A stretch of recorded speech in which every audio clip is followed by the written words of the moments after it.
Welcome to Secret Podcasque, hosted by Dustin White.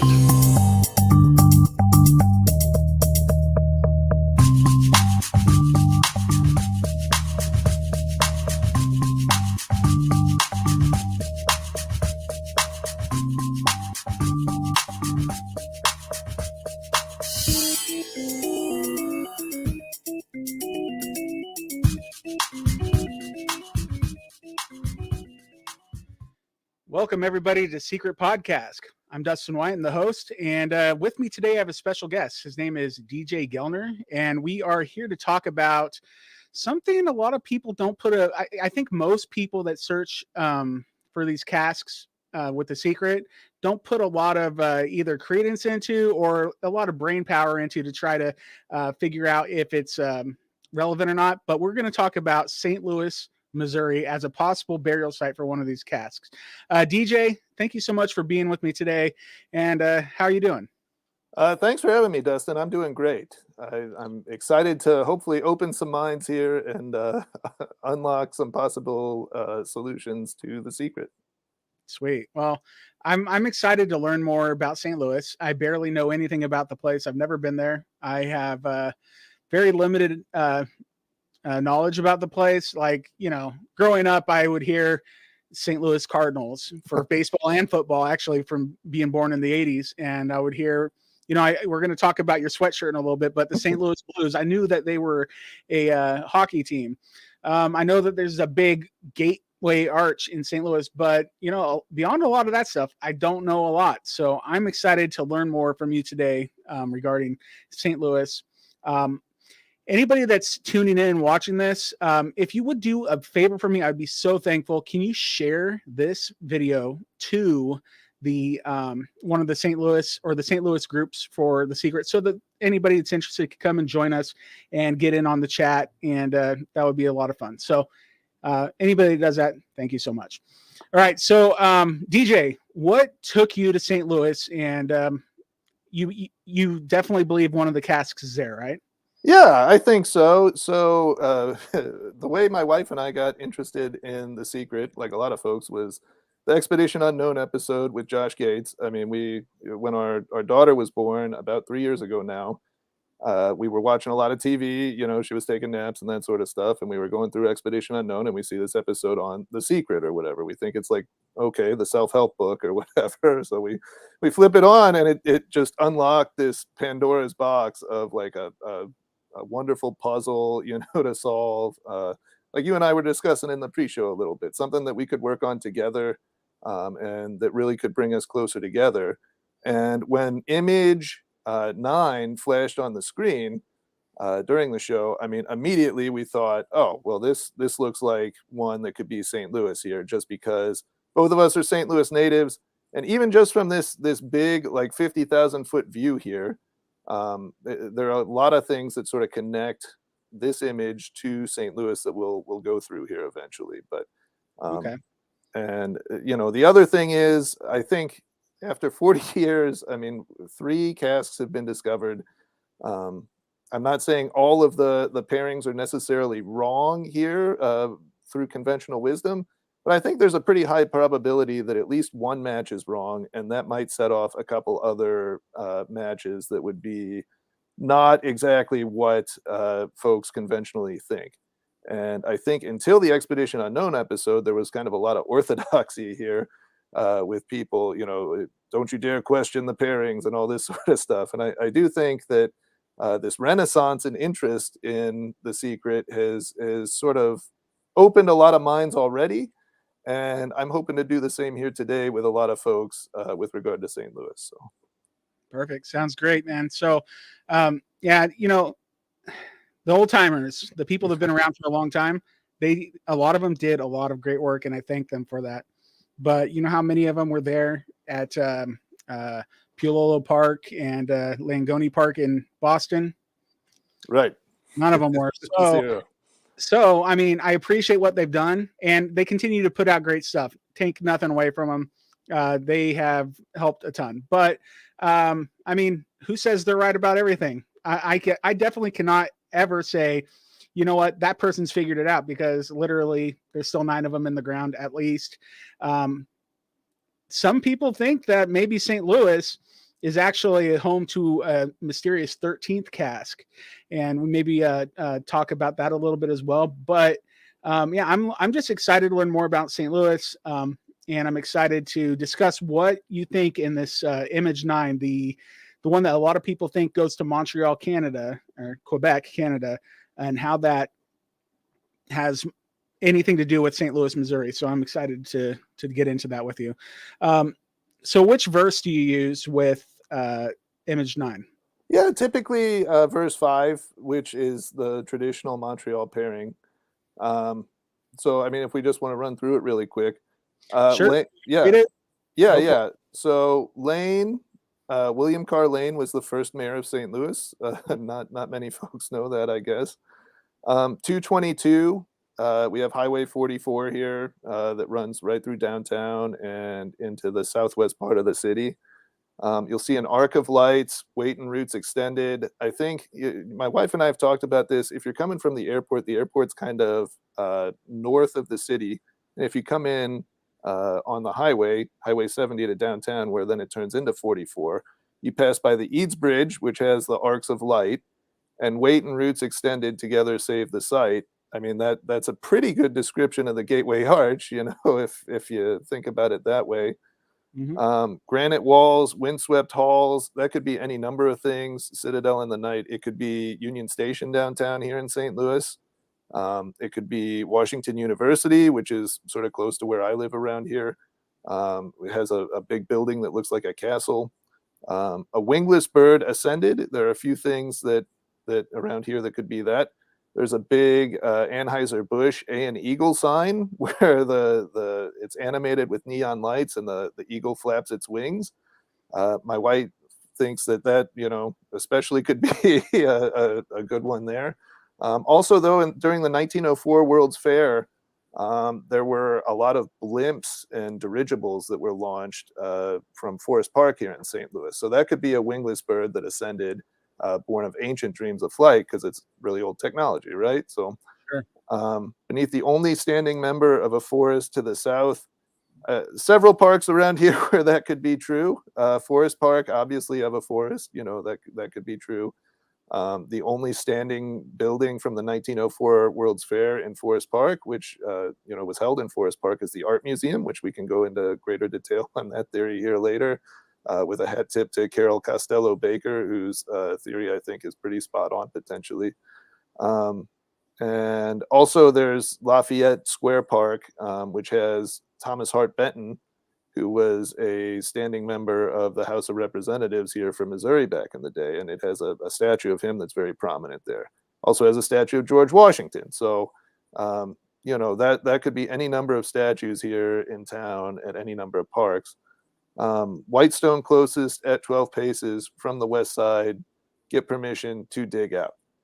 That's where it falls apart, I think, for a lot of folks, and you got to wonder, some of these verses aren't necessarily in chronological order leading directly to the dig site. So, I mean, this could be sort of a red herring where you're starting in a different place and ending up somewhere else.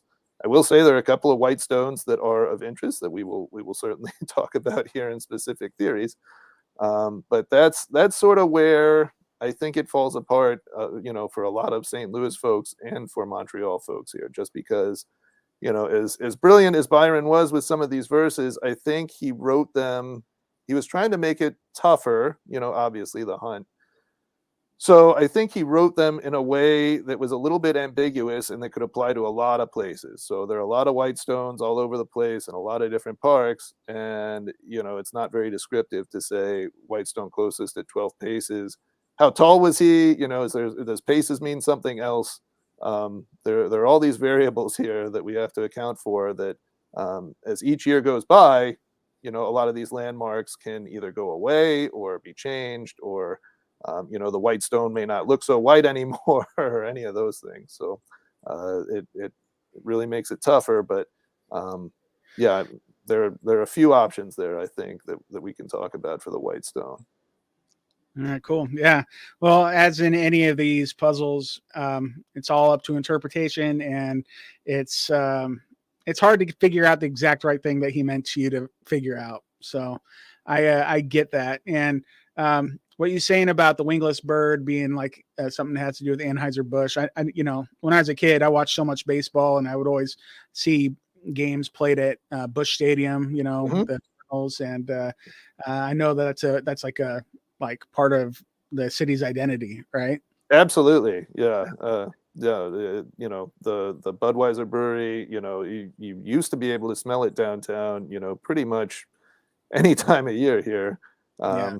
I think they've thankfully cleaned up their emissions a little bit, so it's not quite as pungent anymore. But still, yeah, very much a part of the fabric of the city, I'd say. Yeah. It's like the king of beers, right? And Absolutely. yeah. So, yeah. And then when you mentioned, well, like just looking at the verse, like from an outsider and thinking about St. Louis, and you'll see an arc of lights, maybe I don't know, does the Gateway Arch light up? It does, yeah. It does certain times of the year. Mm, I think it's like 100 out of 365 nights or something like that. It's lit up.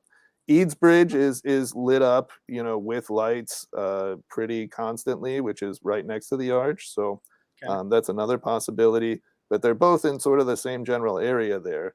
Yeah. And the But thought is, if I just see the word arc and I'm like, oh, just totally, yeah, exactly. No, and that's one of the things, right? I mean, the other thing, a wingless bird ascended, born of ancient dreams of flight. Look at the first two letters in both of those lines, AB, Anheuser-Busch, potentially. So, like, it's pretty good. yeah, I don't know. You find any Abbots? Yeah, I don't know. That's interesting.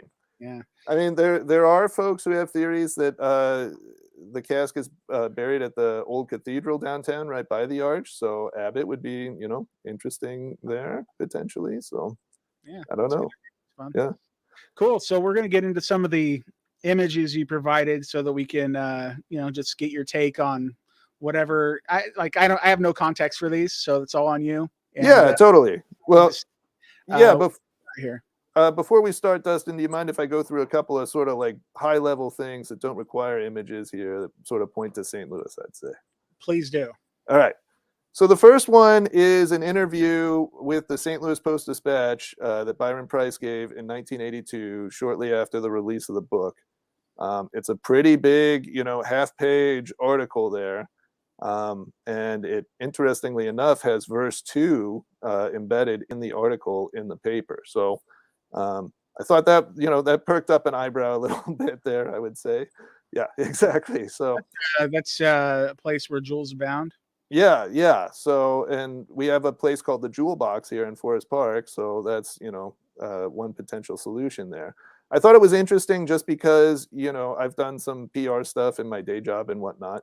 The thought here is like, do an interview or several interviews with cities where there are, casks. So to gin up interest, essentially, get people out there. And not only that, if it's one of the first interviews he did, my thought is it might be one of the easier casks to find then, because he'd want a quick win, and then that builds, that's another PR event where he could, give another interview about it or whatever. It builds excitement, builds interest, sells books, all that sort of stuff.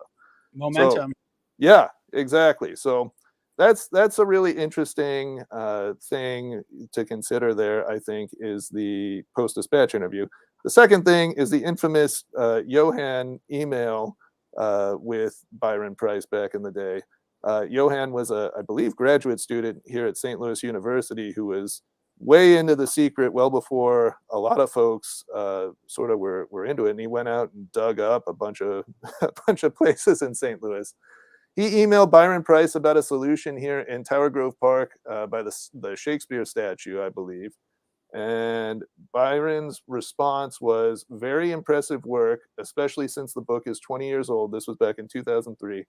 I think you deserve to know that you're correct about St. Louis with a D at the end, but not correct about the location. Thanks for all of your excellent work. So it's from Byron himself, right? It's a primary source. I hear New Orleans folks say that, oh, he meant the St. Louis Cathedral down in New Orleans or whatever. I don't know. Would he play those kind of games with somebody who emailed in? Potentially, I guess. I would think that JJP would be more likely to do that. Price probably would want folks to find the jewels ultimately, I would think. Maybe. Yeah. So, I mean, I just thought that's very interesting because it's there in plain English from Byron himself, and it's just discounted by a lot of folks here. So. Yeah, I remember the first time I ever read that, and I was like, "What the heck? Like, for real?" Like, it's. I have no reason to doubt Johann because he was a very prominent member of the community back then, and like it was on his suggestion that Brian Zinn and Andy Abrams went to the Cleveland Cultural Garden, if I remember right. So he was really deep into the Secret, and he was openly sharing everything at that point, because if he wasn't if he was like saving everything just for himself, he would have saved the Cleveland Cultural Gardens for himself, and so I have no reason to doubt that this was an authentic email from Byron Price. And it's just really curious that a guy that we all think to be like a scholar, like a really smart guy that's written books, and he like his life is in publishing, to make such a weird little typo. Yeah. That D on the St. Louis is just very strange. Yeah, well, but the counter argument to that is, I guess he sent another email to somebody where the Secret, after 20 years or whatever the Secret is, and then it looked like a uppercase I or lowercase L, and it looked like he had hit enter accidentally before he had finished the email, and then never went back to finish it. So I don't know. I've heard, Brian Zinn describe him as kind of an absent-minded professor type. So I could see with something new like email, like that could be something that Byron wasn't familiar with. Or, I know tons of super smart folks who struggle with email and technology and all that sort of stuff, or typing even. So, no, I still, my wife will post something on Facebook, and I'll be like, "Hey, you use YOUR instead of YOU''RE. Yeah, totally.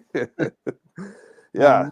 It's a thing. So yeah, I understand. And the D is right next to the S on the keyboard. Yeah. So it's not that big of a deal, but it's just, I don't know. It's a little curious. And so, but in that response, he says, St. Louis is like, here, let me pull it up. I have it on my phone too, right here.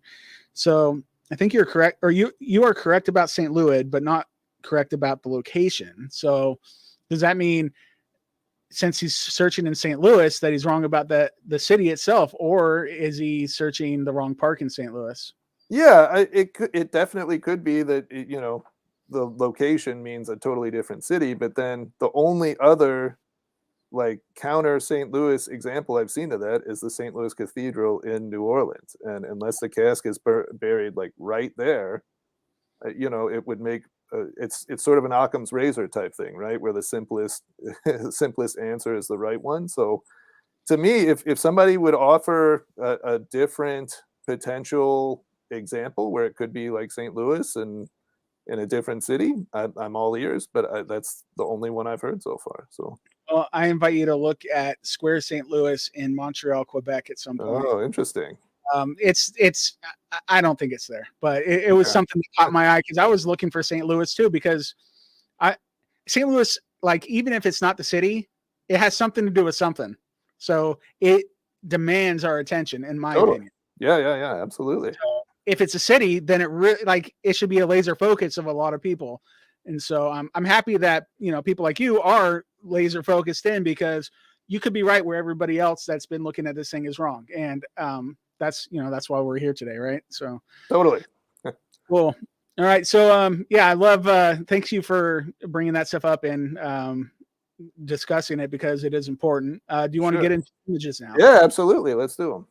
All right. So we got the image and the verse, and then we have an image here of Lafayette Park. And to me, that's really funny, especially with Lafayette Avenue bordering the looks like the southern border of the park, because a lot of people think Lafayette Park is where the treasure is in New Orleans, or there's a good group of people that believe that, like I'm one of them.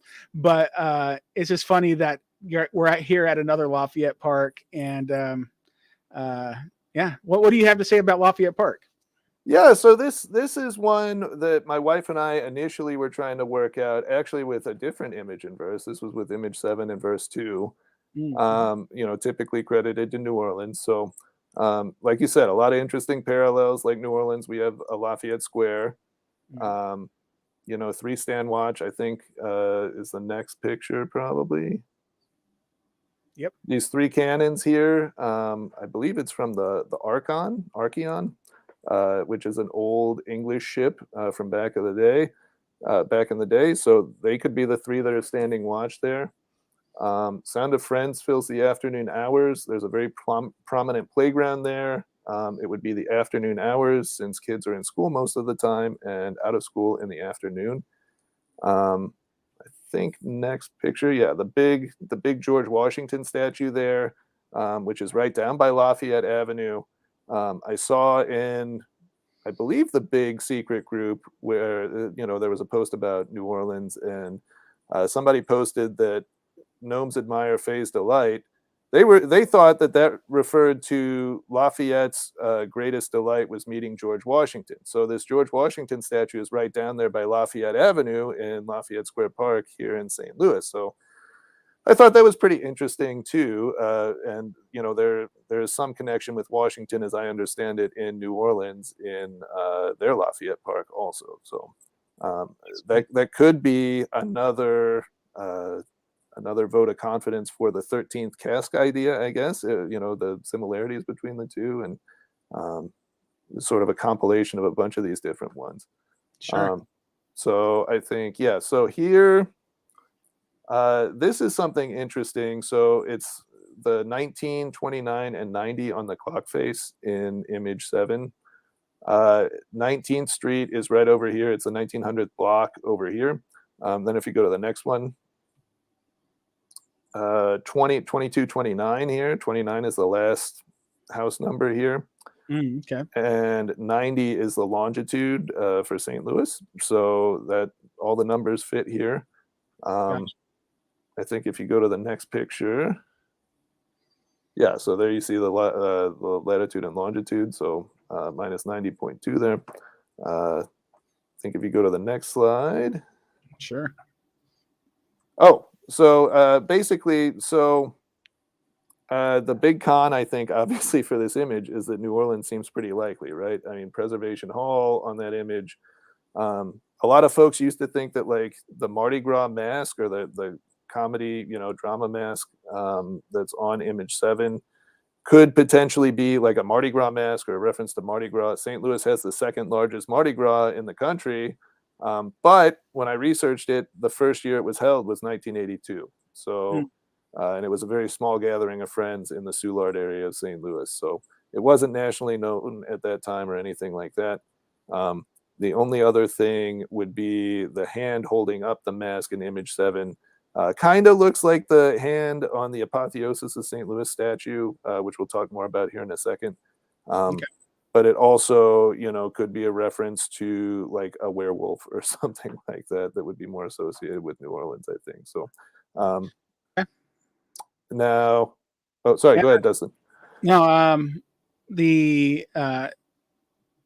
so you sent me some pictures to add in here, and I saw the like a hand holding up like some kind of, like, I don't know. I barely saw it, so I'm like, oh, it's like a hand holding a magic wand. But Oh yeah, no, I can imagine that being relating to that image somehow, with what we typically think is the New Orleans image. So yeah. yeah, But so I mean, that it's, some folks think it's buried right by the George Washington statue. Some folks think it's, so one interesting idea, 21st Street would go right in the middle of Lafayette Square Park. Yeah. So in the middle of 21, Okay. if you go halfway down, then there's like an X that basically comes down there. It might be, so like, yeah, it's basically an extension of the middle of the park here. And then where it says chop suey there, if you make an X there, then it's really close to the Thomas Hart Benton statue here. Okay. And obviously the downer there is that we did not have Google Maps or anything like that back in the day.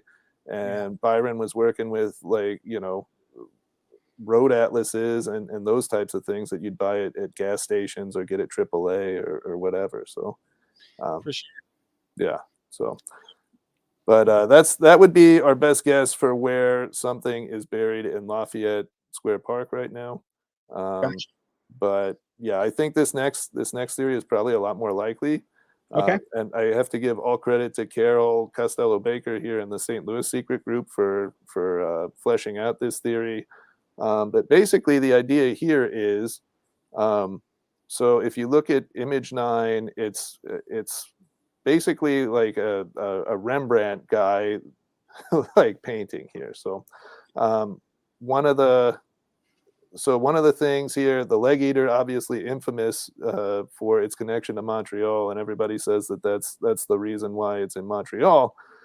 It also looks to me like a rebus puzzle for Dogleg potentially, and it also looks like this map of the Forest Park Golf Course, which actually went right in front of the art museum here on Art Hill, which is a very famous hill in the area. Charles Lindbergh gave his victory speech at the end of the parade after he got back from France on Art Hill. And if you look at the Grand Basin here, it's kind of tough to make out, but it's kind of like this mushroom shape that's pointed down and to the right here. Yeah, it's like I'll zoom into it, like this piece. Yeah, if you flip that a little bit, you can see how it kind of looks like the head, the shape of the head in image 9 here. Okay, yeah, does. Yeah. With the hat on, sure. Yeah, exactly. So I thought that's kind of interesting. Even the way that it kind of flares out is kind of like the smile here, a little bit. So this immediately sort of caught my eye here. The fourth fairway on the golf course used to go right across Art Hill. And you have King Louis IX, the apotheosis of St. Louis statue here. And the tee box is back here, where the dot is, and the green is where the arrow is there. You can see, how you get the head shape here a little bit better from this angle. And the idea here is that it's pointing you to the art museum, basically. The way that the guy looks like Rembrandt.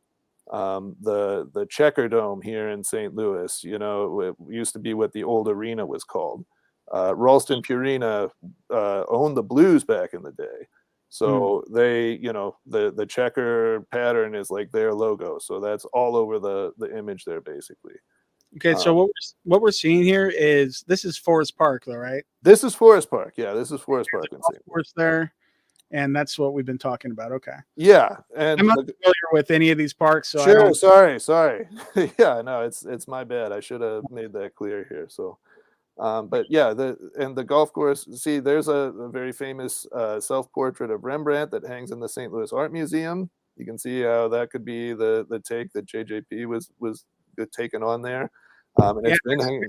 There's a couple images of I guess Rembrandt self-portraits that look like this style, and I can definitely imagine this being the inspiration for for what we see in the painting. Totally, yeah. I mean, and a lot of folks have said they thought that Palencar made it was like a self-portrait of himself, sort of like cartoonized or whatever for this image. So he probably had a little fun with it, but. Yeah, I mean, it just the connection here. This was hanging in the art museum back in 1982. Even it's one of the biggest pieces in the art museum. So very front and center of the permanent collection. And if Byron did come here and buried a casque right outside of the art museum, why wouldn't he go inside and check it out and offer some sort of a clue there? So sure, yeah, you got to use what's around you. Exactly. So. The unfortunate part here, so Carol, she connects it very nicely to the first white stone at 12 paces. There used to be paver stones here by the apotheosis of St. Louis. Mm-hmm. And, they're 16 across, so it could be the 12th like paver, like right outside of it or whatever. It could be 12 paces across, starting at the west, by the verse. It's the most compelling, like complete solution I've seen so far for that part of the poem. Mhm. And Carol does a really good job of sort of laying out the case for it and why, it could be, the pavers. There were some like, I don't know, traffic control pillars or whatever around there too that it could be. The biggest problem is right around the turn of the century, there was an extensive remodeling of the area by the apotheosis of St. Louis here on Art Hill. And you can see how deep they were digging down around, the area and whatnot. So if there was a casque there, then it likely was either destroyed or somebody thought, oh, here's like a time capsule or something, and just kind of, it did nothing with it, unfortunately. Maybe it was put in the Arts Museum's archives and they forgot about it. It could be. I mean, so Carol specifically says in her theory, like they find a lot of plaster from the 1904 World's Fair in Forest Park, and then a lot of that is turned into the History Museum. So it could be in pieces in the Missouri History Museum in Forest Park here, Okay. just uncatalogued and lost forever, unfortunately.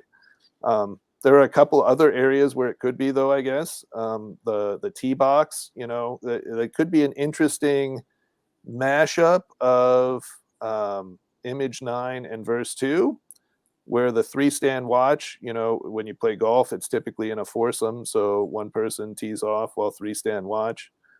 Sound of Friends fills the afternoon hours, another, great thing for a golf course, basically. The sovereign people who build palaces to lay their heads for a night. I think I mentioned this, but the Art Museum is the only permanent building that was built for the 1904 World's Fair in Forest Park with the intention of it being a permanent building. All the rest were temporary buildings that were torn down later. So maybe around that fourth tee box, that could be an area.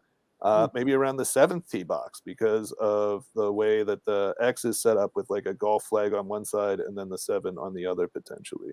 And it could be in the middle of the seventh hole there. So, oh man, there's lots of possibilities. yeah, totally. Like in any other city, go take New York. There's like 30 good options. Totally. Yeah, but I mean, if I had to dig somewhere, I would probably dig somewhere related to this solved by Carol, just because it makes so much sense. It walks you through A to Z sort of in order, and it's probably it's a likely place for them to have dug it. Also guarded by dogs at that time because of recent break-ins to the art museum. So when Byron, this thing where Byron almost got caught by some dogs or something. Exactly. So that could be the place. I don't know. But all right. So this is the next. Oh, sorry. Go ahead, Dustin. No, I was just saying that's fun. Yeah. Yeah. You got to imagine it, if it wasn't St. Louis, it could have been any other city that he was almost caught by the dogs or whatever, but it's got to happen somewhere. So totally. It's fun to think about. Totally. All right. So we're seeing this next image is like an overhead view of the St. Louis metropolitan area, I take it. Yeah, that's right. And we're looking at Mississippi River on the right. Mississippi River on the right. You've got Highway 44 here above, which we've talked about has the connection to the verse, potentially 222. And this one really fits, I think, and is not really talked about very much, based on the theory that the like country group that the fair people are coming from here is what guides the park that it's buried in. So like, the Greek cultural garden for the Greek picture, in the book, and Grant Park for the Scottish picture, and Langione, Puopolo Park for the Italian picture. If you think that Image 9 is a Dutch picture, then Amberg Park is really the only park in the area that would fit. It's a Dutch name. It's in Dutch Town, as you can see right here. It's a tiny little park, but it does have a white stone that is right at the entrance of it, commemorating the man whom it's named after. I believe it's up at the top left part of your picture there. Yeah, I think I see. Do you have a Yeah. picture zoomed in? I don't, unfortunately. I looked for it. They used to have it on a website, but I think they've gotten rid of it. But yeah, So like this here? I believe that's the White Stone. So, Okay. Cool. kind of just an old park, in St. Louis, but I mean, looking at it, it definitely doesn't seem grand, but we've I don't know. Would you consider where it was found in Boston as a grand park? no, certainly not. And Really? not even one of the more famous parks in Boston, right? So, Yeah. um, Grant Park is the most famous park in Chicago, and then we had the Cleveland Cultural Garden. I mean, it's like pretty epic park. So yeah, yeah, it's just an interesting thought. I mean, nobody seems to put this together. You have the playground there for if you want to connect it to verse 2 even. I mean, you can do that. This is more general on St. Louis, I would say. So the outline of the highway map here pretty closely matches the collar of the guy in the image. So yeah, I thought that's pretty interesting there. yeah, mimics it really well. Yeah. So and that is something that they would be able to look at on just a plain old like road atlas or something like that, and do sort of the same outline of even back in 1981 when they were making the book. So I thought that was a very interesting find there. Yeah. And That's cool. yeah. Hey, do you mind if I take all these and put them on my the Facebook group? No, not at all. Please do. All right, cool. So yeah, because some people are audio only listeners and they can't see this stuff, so I want to make sure they have a place to go to check it out, and that's facebook.com/groups/The Secret, a treasure. Yeah. It's an amazing group. I will absolutely give you a wholehearted endorsement of it. It's a fantastic place to talk all things secret and even just be a fly on the wall for folks' theories and whatnot. So Yeah, we just made it so that there was a place where people could just share ideas without any hostilities. Sometimes it seems like even there's some hostilities, but we try just to be nice to each other, and everybody has an opinion, and everybody's equally right and equally wrong. And as far as it goes, in like as far as my outlook is, because these haven't been found. So totally, yeah, absolutely. Cool. So what are we looking at here? This is a different park. It's a long rectangular park. I mean, to me, it kind of looks like, is this St. Louis's version of Golden Gate Park or Exactly. Yeah. or Central Park in New York? No, yeah. I mean, so this is Crandallet Park, and Crandallet used to be its own little city that was very heavily involved in trade. It was where a bunch of different ethnic groups actually sort of mixed right outside of St. Louis, and was very sort of harmonious, very harmonious area. Working class folks, merchants, pulling themselves up, becoming, sort of well-to-do. It's a very good like immigrant story that I think Byron would really enjoy if he found out about it. So what actually, you got to imagine he was drawn to stuff like that. Exactly, yeah, and that's really what it was all about. This whole book is finding these stories is the real. It sounds sort of cliche, but that's like the real treasure here, and learning more about your city, and that sort of thing. That's my wife and I have learned more about St. Louis history than we ever had thought of in the past. So just by going through this, I've learned so much about all these cities except for St. Louis that more than we would have ever wanted to, probably. But I do like history and I like learning stuff. So this, like, we were talking, like you said beforehand, how your wife and you do this, and my wife and I do this, and it's brought us closer together. And it's just it's something that like I gain knowledge like every single day, even if it's not relevant. It's something that's I don't know, feel like it made me smarter, because I was able to find something new I never found before, or not found something new that I've never made a connection with before, or just something new that's a piece of history that has never come across my path before. I mean, when I go on Jeopardy someday, it'll really help. Totally, absolutely. Yeah, for sure.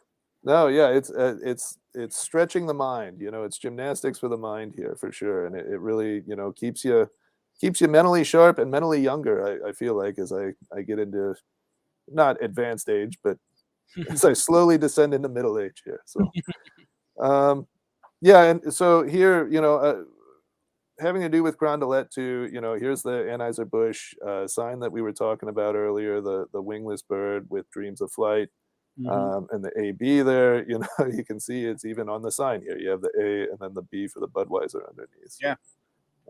But this, Crandallet is further south of 44 there. It's down by Highway 55, which is sort of the southernmost highway in the area. And I saw this, and this sort of, perked up an eyebrow when I saw this in the Riverfront Times, which is a local paper here. Okay. The stair step, like here, it really mirrors the Image 9 collar a little bit, and you got kind of this checkerboard pattern around. It's a very unique building. If Byron sort of had boots on the ground, he'd see this very close to Crandallet Park, and that could, either inform the entire image for Image 9, or it could be a nod to the area if we're talking about like a 13th casque that's sort of made up out of all the different pictures and poems and whatnot. Oh man, I really want that to be a thing deep down. Yeah. I don't know that it is, but in the story, if I pulled open my copy of the book, it does say, a 13th arrived, and they're the ones that brought the casques, or that made the casques. So, no, man, I love the idea, but in my brain, like if St. Louis is the site of the 13th casque, like it would have to be like the most grand spot. Like I don't think he's gonna, like the park you were just showing me, the Dutch Town or whatever. No, that doesn't look like a grand enough for like the 13th casque that might be fully painted. Who knows? Filled with jewels. We don't know. Totally. I definitely agree, Dustin. The other thing is like, what will it be like 2,300 before it's found then? Because like I think it would involve finding the other casques and sort of piecing them together, and that sort of thing, and figuring out that there's even a 13th one. In my brain, the only place that makes sense, because like with no research, is like directly underneath the St. Louis Arch. Yeah, yeah.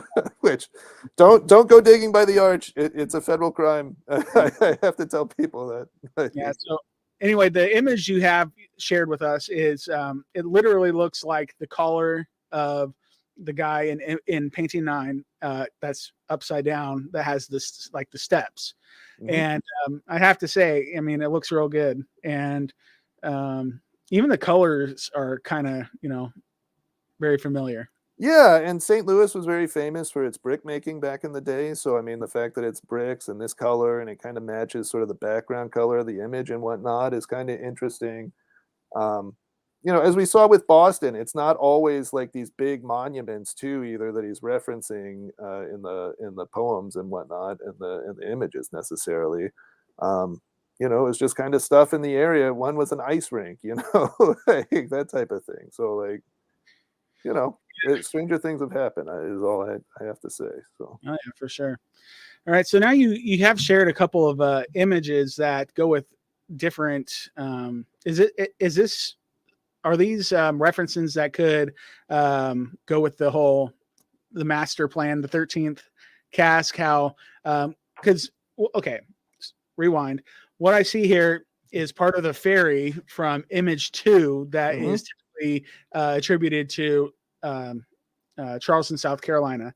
And so is this something that could be a piece to go with like a 13th casque in St. Louis? Is that what you're kind of telling me here? Yeah, that's the basic idea. So there are a lot of these little things in other images that people say point to St. Louis, and it's maybe like 1 or 2 clues in each image.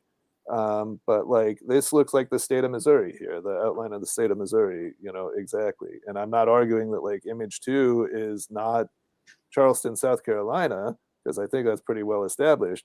But I mean, this is pretty spot on for the state of Missouri, and it's tough to miss if you're really looking for it there, I think. So yeah, I want to refresh my brain real quick with what Missouri looks like. Yeah, it is in the general shape. Yeah, yeah. Well, it even has like what we call the boot heel down here on the lower right part, and this bump is kind of a cartoonized like approximation of where St. Louis would be. So Very cool. I love yeah. it. I mean, why not, right? Yeah, exactly. So Okay, so now we see image 3 mhm. is commonly associated with Outer Banks in North Carolina, Roanoke Island. And what we're looking at is the red skirt that's on Yeah. the medieval scarecrow. And wait, before you say anything, does it have anything to do with Anheuser-Busch? Well, in a way, because they used to own the Cardinals, and I think this is a reference to potentially the St. Louis Cardinals, our famous, at the time it was both football and baseball teams, but now sadly just baseball teams. So, and some folks have even thought that this could potentially be an image for St. Louis and that Roanoke folks have it wrong. I don't know if I'm willing to go that far. I'm keeping an open mind on it, obviously, but there are some interesting things here that would lead potentially to the arch grounds if you dig into it a little deeper, I would say. The problem there is there's no chance of digging it up because it's federal land, and if you get caught digging there, I think it's minimum a year imprisonment and a rather hefty fine. So do not dig on federal land. So Hey, I missed this question in the chat from Paul Nikolowitz. So this is going back to talking about Johann. Do we know what verse Johann was using when communicating with Byron Price back in the day? Do you happen to remember, or do you know? It's a good question. I did know it at one point. I don't know it offhand exactly. I thought he was using image 7 and verse 2, so the New Orleans stuff. Gotcha. Which is kind of interesting. But he said that he hadn't really developed much of a Forest Park solve. His solves were directed towards Tower Grove Park, which looks even more like Golden Gate Park than Crandallet Park. Oh, wow. But yeah, so I think he was using image 7 verse 2, but don't quote me on that. So. Gotcha. Well, it's I haven't looked at that quest for treasure stuff in years, so yeah, totally. It's always good to get a little refresher. Mm-hmm. All right, so we have what most people think to be a painting that leads to treasure in St. Augustine. Mm-hmm. There is a good ideas floating around that this might be San Diego, California, even though you definitely see the negative space in the painting looks a lot like the state of Florida. But I don't know if you've seen this lately, but this right here, I mean, it looks like it says Diego. Yep. Diego. Totally. Yeah, maybe there's something in St. Augustine that has to do with Diego, because it is a Spanish name and it's the first Spanish settlement. So I mean, it could still mean St. Augustine, but it's pretty compelling stuff. Yeah, no, absolutely. And I saw that discussion in the Facebook group, and it was eye-opening for sure. Yeah.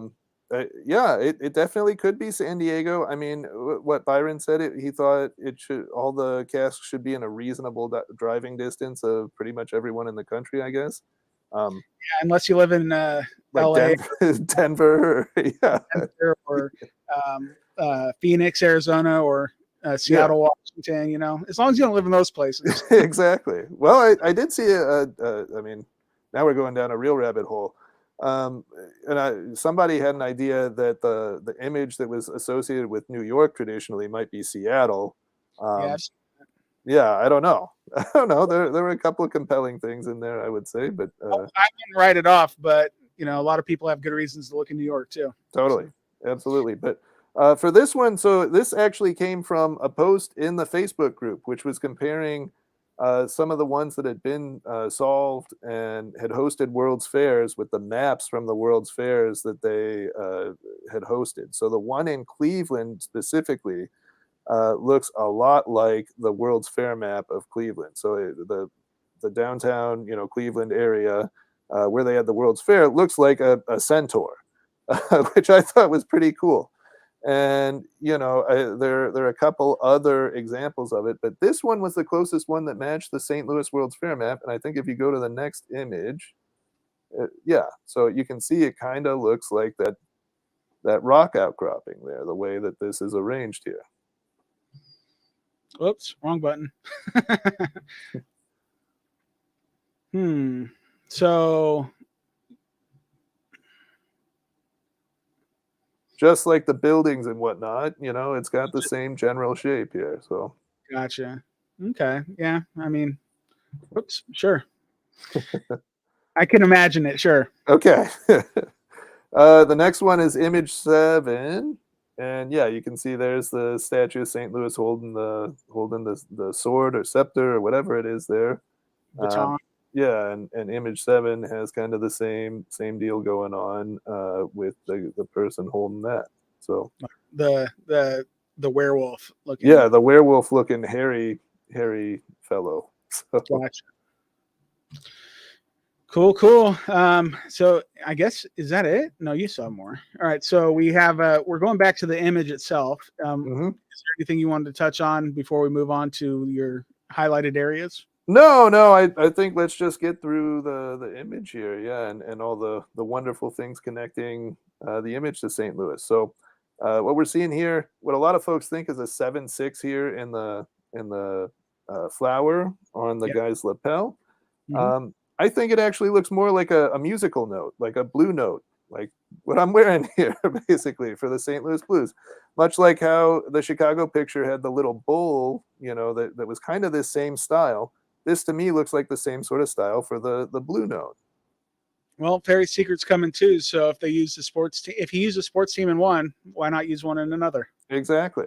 So Yeah, I can definitely imagine that being a music note looking like the St. Louis Blues logo. Sure. mhm. Has the logo changed at all?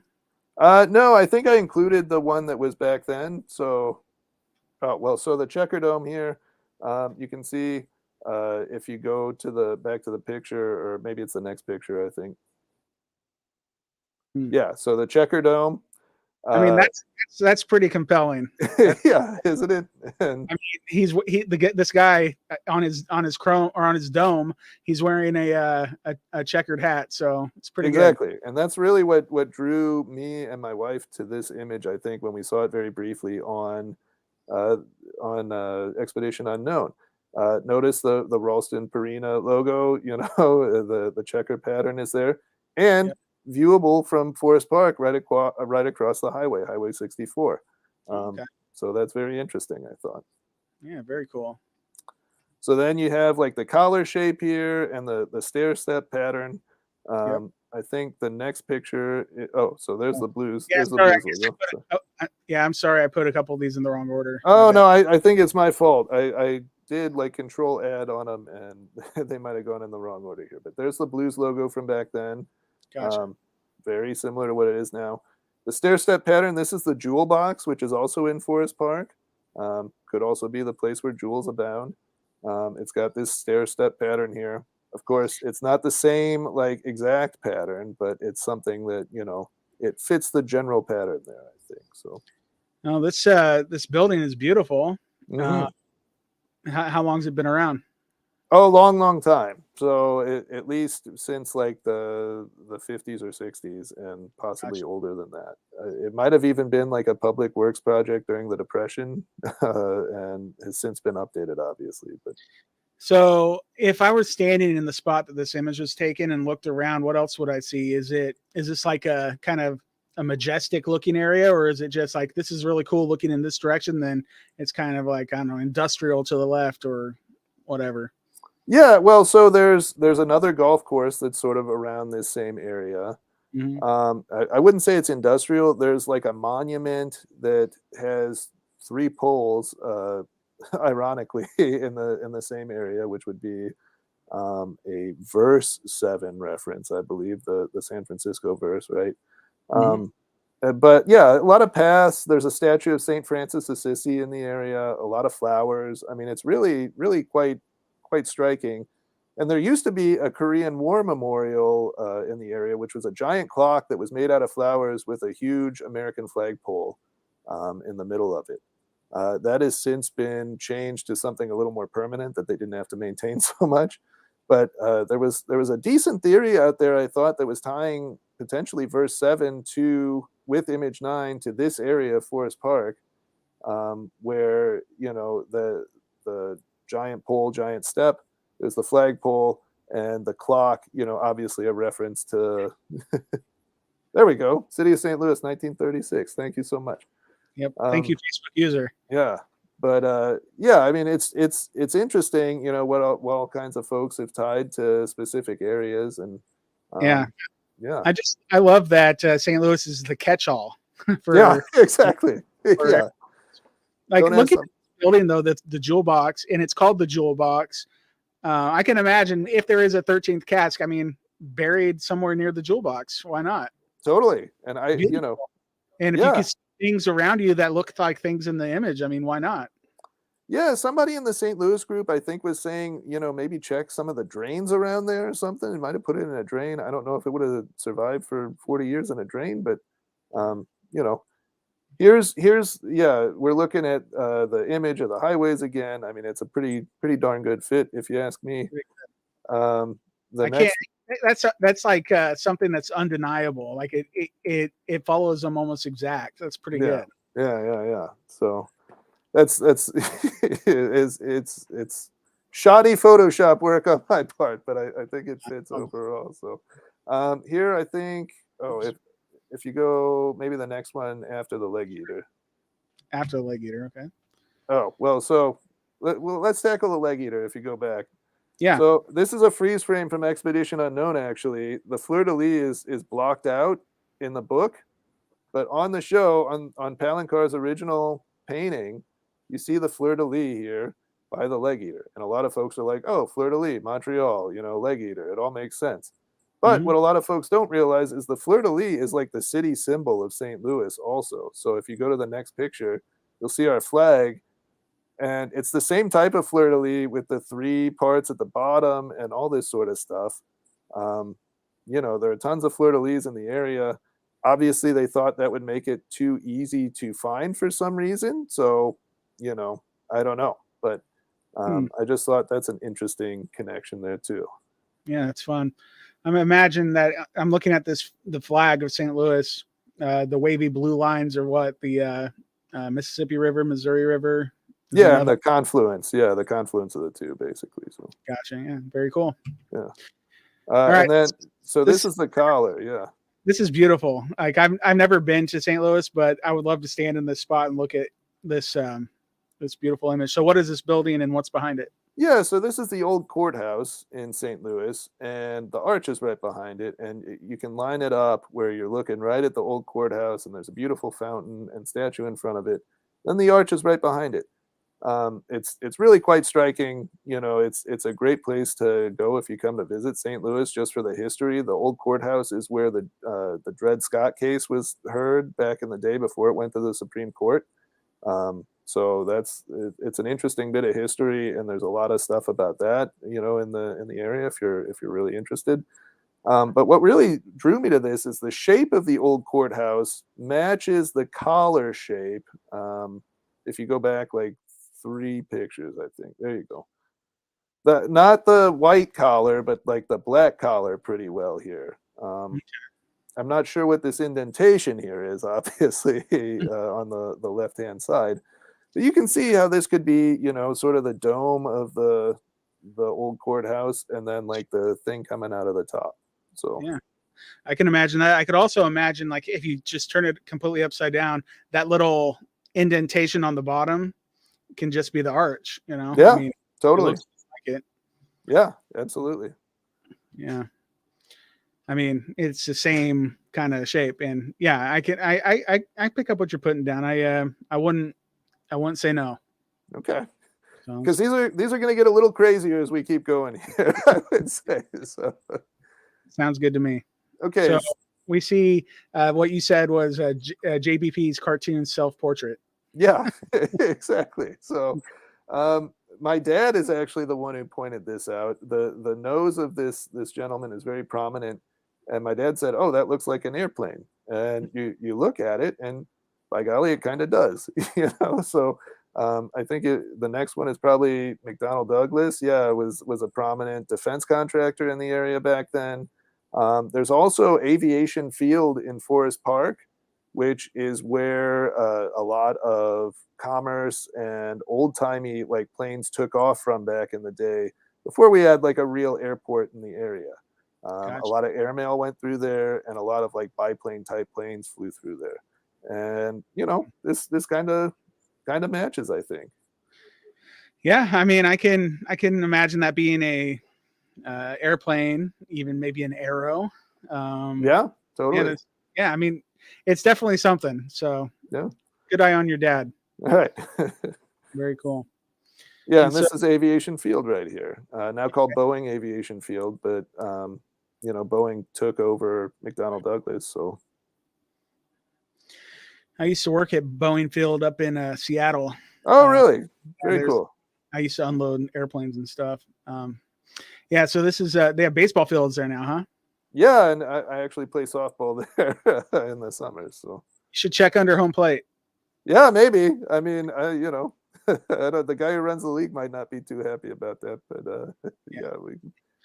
that would be hilarious if they were just all under old home plates on baseball fields and stuff. Well, something I've been wanting to bring up, but I've kept forgetting is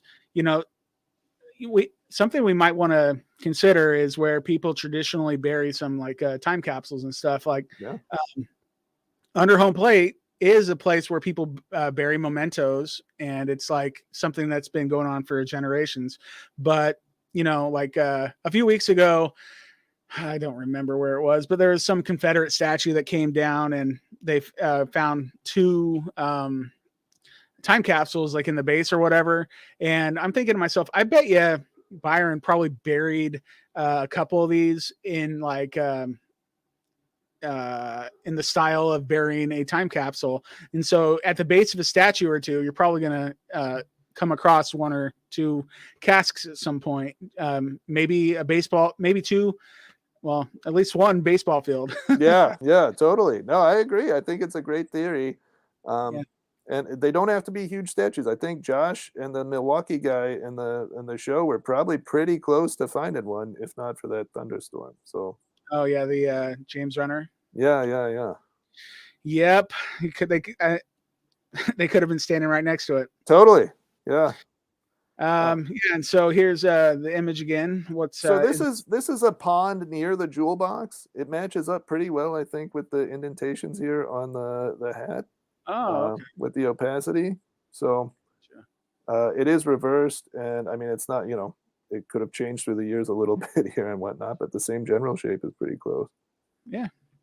Very cool. All right. So now we got the hands. So So this is an interesting theory. I can't take credit for this one. This is from the St. Louis group. Somebody posted this.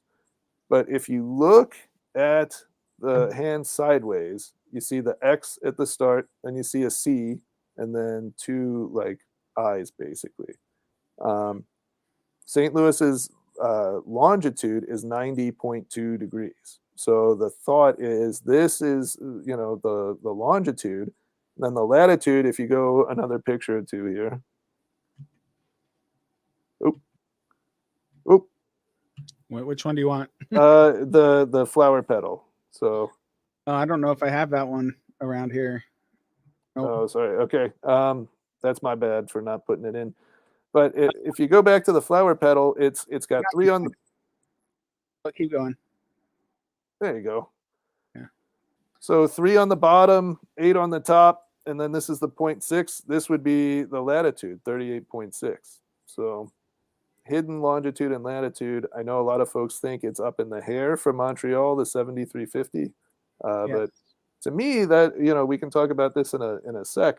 This kind of could be a STL or something, SL up here for St. Louis, and not necessarily the 7350. So. Sure. Okay. I don't know if you can hear that. Yeah, it's like right. a car horn going off. Oh, no worries. I can't hear it at all. Okay, good. So right, this. Interesting. Sorry. Hey, King Louis. What was he? The number what? King Louis the Ninth is what St. Louis is named after. So it'd be IX. Yeah. You were saying the X. I'm like, well, I wonder if that has anything to do with anything else. Never mind. Yeah. No, I mean, I definitely thought about it with regard to this X. This is a little bit vexing here. This is what's on the guy's lapel. Could be the 7th hole of the golf course. the X marking the spot is very interesting. It's also, I think, widely regarded as like the clock for this image, right? It's the 10th, 10 hour or whatever. But if you go to the next one here with it's the medal with the things on the back. There you go. That's a Jefferson Peace Medal that is in the museum under the arch, actually. These are medals that I believe Lewis and Clark took with them on their expedition out west. Gateway to the West. They started in St. Louis, and the arch is actually to commemorate that expedition. And this is one of the actual medals that they gave to a Native American chief that was eventually like bartered back to the federal government and donated to the museum. So you can see how like this kind of shape here makes the X. You have the tomahawk and the pipe. It all kind of fits. And if Byron was looking around town at like museums and stuff, I mean, I could see how he'd throw this in there, and then JJP would take it and turn it into something. So. Yeah, the whole Lewis and Clark thing was big, big, big for the country. So it would, I can imagine him using it some way in in his puzzle, So, Sure. And then there's the potential STL, SL, whatever you want to call it, there in the hair on the right side of the image. Oh, okay. So you think it might be STL? Yeah, instead of 73 or whatever. Might not be, but it's just kind of. Some people say that they see course in here also. Course. Yeah, if you get the high res image, so that would be it's like a jumbled version of course. It's all the letters of course, but jumbled up. So that would put you on a golf course, which would be in line with Carroll's theory. My favorite thing is right here where it looks like, to me, it says peel, P-E-E-L. Oh, cool. Or maybe even P-E-L-E. To me, that's always looked like a bird, like an ostrich or something. See the big eye and the beak. Okay. Oh, interesting. All right, man. So I think we're through all your images, and we're back at painting in verse. But is there anything else you wanted to chat about, or how you wanted to wrap up talking about St. Louis before we get into the questions I've got for you? Yeah, I mean, I'd urge people to keep an open mind. I mean, listen to Byron's own words to Johann here about St. Louis. I'm not trying to take away from the folks of Montreal or anything by any stretch. I know it gets a little bit, I don't know, I wouldn't say heated or contentious, but there's definitely a little bit of a rivalry between the two cities here with the image. And maybe we have a little bit of little brother syndrome because a lot of folks seem to think it's Montreal and not St. Louis. But I'd urge you to keep an open mind. Dustin, if you put the pictures up in the group, that'd be amazing, so folks can sort of take a look and make up their own mind here. Sure. I'm just trying to, be an ambassador for the city. Try to get folks thinking in different ways. And ultimately, we all want the cast to be found, right? And it doesn't matter to me who finds it or whatever. I think, like you said, before the show, like if this sparks somebody to have an idea of where to find it here or in Montreal or wherever, like I just want to see more casts dug up. And it would be great if there's one in St. Louis. I believe there's one in St. Louis, but I mean, it would just be great to see these things found, especially after 40 years. I mean, it gets tougher and tougher by the year. So each one is going to be tougher than the previous one at this point. Oh yeah, absolutely. Yeah. If anything, like even one little bright idea is brought, I mean, that's the purpose of doing this. And I'm really thankful for people like you coming on and just sharing your info because, I mean, if you spark something in somebody and they go and find it, I mean, then they go find it. Totally. But, yeah. And I'm just happy to have an outlet for maybe some unpopular opinions and theories to get some, gets a little bit of recognition and, like you said, it get some ideas out there and make, if people latch onto them, great. If not, then that's fine too. It's not a big deal. Totally. And I certainly appreciate you performing this service for the greater community, Dustin, and everything you do for the community. Well, I don't do as nearly as much as I used to. It's still great. I used to try a lot harder, believe me. Ugh. Yeah, but no, we have a lot of good people in the community, so I would love to see any one of them dig something up and proudly hold it over their head and be a champion of the community. So Totally. including you, if you can do it, I would be there. I'd be your cheerleader. Oh, well, thanks. And likewise. All right. Yeah. Well, thank you. Yeah. The one thing is, like, people are scared to dig, and that's understandable. You're never going to find one if you don't, though. And Totally. you just have to be as respectful to the place that you're going to as humanly possible. That's the only way that makes sense to try to get one of these. Yeah, and try to get permission, try to make things right, offer to be supervised, all that sort of good stuff, best practices.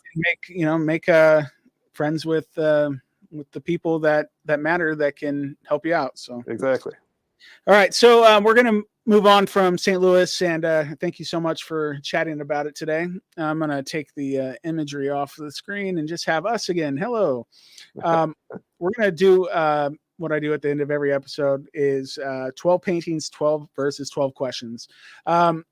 Yeah, sometimes this seems to take a long time, so let's just, if you can, just get through as many as you can, or get it through it as fast as you can. Totally. Yeah. So, but this is still kind of fun. So question number 1 will be, or is, which of the 12 puzzles of The Secret is your favorite? Well, I think the image 9, verse 5 one that's associated with St. Louis. Yeah. I get it.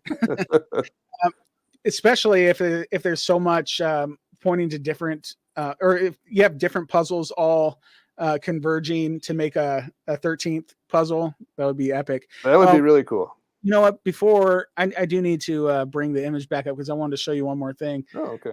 Because somebody had said that this little arch over the eye here, interesting, could be another reference to the St. Louis and the arch. I've read that, like, I don't know, 3 years ago or something. Interesting. I have no idea from who, but maybe there. And I like this better. I think this is a better, like, representation of the arch. Totally. So, yeah, absolutely. All right. So bye-bye. All right, here we go. Question number 2. So which casque do you think will be retrieved next? It's an interesting question because of the gift giver thing recently with Roanoke, and it seems like a lot of folks have really good ideas on Roanoke right now. So I think if the Roanoke casque is retrievable, if it was on that mini golf course or whatever that they're talking about in the Facebook group, I think that is probably the most likely one to go, just because we have the most recent information, ostensibly from somebody who kind of knows something about it. Would be super cool. Yeah, that when Ashley came on and chatted with me about that mini golf park. I mean, I've never seen it before, so that was really cool to learn about. Yeah. All right. What would be the first thing that you would do if you found a casque? Try to get Josh Gates's information probably, and get in touch with Byron's wife, and just try to spread the word, and try to spread the word about things, that led me there that could be helpful to finding other ones, I think, is the most important thing. Yeah, well, I mean, if you found one, I would I just give you his phone number and you give him a call, like, immediately. Great. I can't go out and give it out, but, like, if you showed me pictures and it's obvious what it is, I'll Awesome. give you his number. Yeah, I appreciate that, Dustin. I want to hear from you, trust me. All right. Yeah, so let's see the next question. Oh, speaking of Expedition Unknown, which Expedition Unknown episode about The Secret was your favorite? Oh, well, I do love your guys' episode. It was phenomenal getting the boots on the ground, actually, trying to dig and attempt some solves. The third one was cool just because they actually found a casque, which that's obviously a very rare event. I have to go with the first one, unfortunately, though. Just because it was the spark that started everything, for my wife and I. Why, unfortunately? No, I'd like to say your episode. I mean, I like the first one the best too. But it really opened the floodgates, I think, for a lot of folks, and started this renaissance and the meeting of the minds that you see in the Facebook group and everywhere else. So very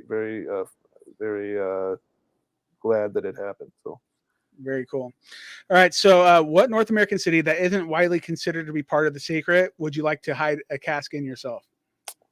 Oh, that's a great question. Yeah. I mean, I think out west somewhere would be kind of cool, like somewhere like Denver, or somewhere, where the terrain is a little more mountainous. I think it would lend itself to a cool image, first of all, and I think covering a little more, a difficult terrain or something like that could be kind of cool, as far as like a more rustic solve than a lot of these or more urban areas. So somewhere out west, is a part of the country that hasn't really been dealt with in sort of that Great Plains area, I would say. Gotcha. Yeah. Right. Denver would be fun. Yeah. So, which cast do you think will be hardest to find? Oh man, that's a great question. I mean, it sure seems like New York is going to be really tough just because there are so many good theories there. It's really tough to get permission to dig in any of them. I've seen at least a dozen solves in the big Facebook group, your Facebook group, that are totally plausible, I would say, and could work out well. So I think also, I think in the third episode of Expedition Unknown, Byron's daughter said that it was meant to be one of the more difficult puzzles. So I think that combination there, I think it's going to be really tough to find one in New York, although I've seen some really good theories being advanced about New York lately too in the Facebook group. So you never know, I guess. It would be cool. I mean, I have 10 places I'd love to go and dig in New York right now. Yeah. Yeah, totally. One of them, because it all makes sense. Yeah. All right. So what culture, like immigration, has been your favorite to learn more about while studying its connection to the secret? Yeah, that's a great question. I think it's the Dutch, honestly, just because it's the image that I've been most interested in here. And I had no idea, how many areas that had significant Dutch immigration and influence here. You even see folks talking about upstate New York potentially for Image 9 or something like that. So it's really cool, and it's been cool to learn about the Dutch influence here in St. Louis. And I think I saw something that you wrote up about. There was a reference to the Dutch in the newspaper up in Montreal right around when Byron was up there. And that's a cool theory, that he sort of picked these out based on, what was in the newspaper record back then. So it's just been great to learn about that and try to piece it all together into like a park that has to do with, Dutch ancestry and all that sort of stuff. Yeah, for sure. All right. So if you had free reign to go out and dig right now, in any city you wanted, which one would you pick, and which park? Yeah, it's a great question. I would pick St. Louis and Forest Park, honestly, just because it would be really cool to find one here. The building? I'm sorry? Near the Jewel Box building? Near the Jewel Box and by the art museum. I really think Carol was onto something with her solve, and some combination of verse 2 or verse 5 and image 9 could be the St. Louis solve. And I'd really just like to dig one up here because it would be super cool. So, that would be awesome. Yeah. Cool. So what is your favorite of the descendants of the Fair People in The Secret, and you believe that they hold clues to help find casques? So this is, in the back part of the book. I mean, the Spirit of St. Louis, I think, was a good one, right? That's one that I've obviously been focusing on. I unfortunately don't think it necessarily has anything to do with the cast that would be built here, that would be buried here. Hopefully not. It's not terribly flattering to the city of St. Louis, I would say generally. But yeah, I mean, I don't know if there's that much other than like, I could see where like some pictures that were taken by Byron when he was burying the casts could, give some clues there, but I don't think any of the written material in the back of the book necessarily has to do with solving the puzzles. Because I think he told Brian in Cleveland, right, specifically that they didn't. So yeah, he told him a lot of things. So you think it was misinformation? I don't know. Yeah. Like, I think there's good reasons to look at some of these and think they might hold something. Okay, so my wife and I have made a couple treasure hunts, and we've participated in tons, right? Mm-hmm. Tons of different ones, more than just a secret. one thing that people that make treasure hunts like to do, we purposely avoid it because I've talked about it before, and I've made it known that I believe that people do this when they make treasure hunts. They put big, like, red arrows right in front of your face, right at the beginning or right in plain sight, where they know you're going to look over it, and they're going to laugh to themselves. I got them all. And so if there is St. Louis, or maybe even if St. Louis, what if St. Louis is where the 13th casque is, and where you could take all of them put together and go to this spot and dig it up. And he has a fair person called the Spirit of St. Louis. Like, it's like a big red arrow. Yeah. Look here. I mean, it would be something that a treasure hunt creator would do. They love doing it. Yeah, yeah. He gave an interview in the paper too. I mean, it's all there. So. Yeah, I mean, maybe, but yeah, I don't know. Have you ever seen the Spirit of St. Louis, the plane in the? It's in Washington D.C. Yeah, the Smithsonian. I love the Air and Space Museum. Yeah, I've seen it many times. It's fantastic. Yeah, it's a cool place. Yeah. All right. 2 more questions. What is your favorite image match from the art of John Palancar in The Secret when comparing it to what it might represent in real life? Yeah, I mean, that's an interesting question. I mean, one that really sticks out is that animal guidebook for the Florida one. It's a weird one, right? But it's the cover of that animal guidebook that everybody thinks that Byron found sort of down in Florida that matched all the animals in the rock face too. The other one that I think is pretty cool that folks figured out is Fort Sumter in image 2 for South Carolina. That's really cool. Although, I mean, it could be a home plate now too, right? So, I mean, who knows? Yeah, I mean, that might just be a clue for Boston. Yeah, yeah, exactly. So, or maybe there's one maybe the one in Charleston's buried under home plate as well. Exactly. Yeah. Cool. So last question: if you could ask Byron Price one question, what would it be? Yeah, I mean, selfishly, I just have to ask him if there's a casque buried in the St. Louis area, I think, or where it's buried. I mean, it depends how direct he would be, like you say. If you're running a treasure hunt, sometimes you like to conceal things or be coy or that sort of thing. So if I know he's going to be honest, like, yeah, is there a casque? Be honest with you, straight up. Yeah, like where's the casque buried in St. Louis? And if he tells me, oh, there's not one, and this, this is all, it's Montreal or whatever. Hey, that's great. Focus on a different puzzle then, probably. But yeah, it's that's the main thing I have to ask him, basically. Very cool.